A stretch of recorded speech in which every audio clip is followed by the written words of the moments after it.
first thing that I do when I come out to a beach, I'm gonna just look for a while. I might look for a couple of minutes, and what I'm looking for, and I'll turn it around, we got some people fishing already. We may not be able to pick the exact spot we want, but what I'm looking for is a run out.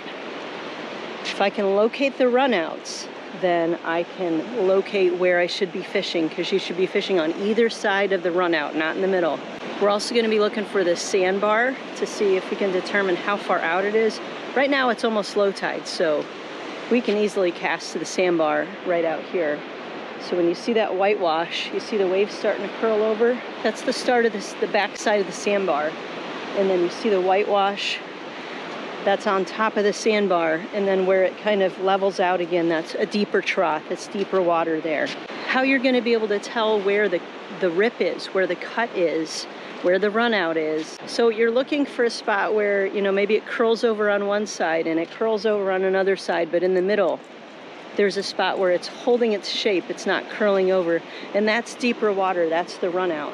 Another thing you can do is at low tide, like right now, come out to the beach and you see these little pools of water, little streams of water. You see where this water came here, and as it was going out, it made this little cut here, it made a little cut there.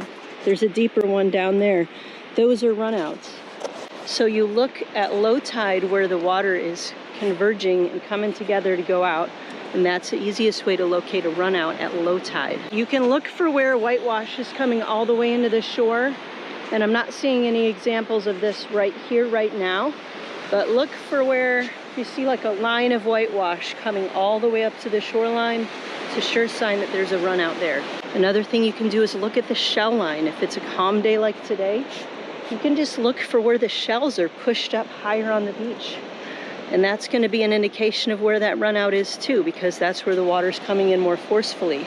Another thing you can do is to look at all the debris on the back side of the beach. Sometimes it's not as telling, but sometimes you can look at the debris and look at where the debris is washed up further.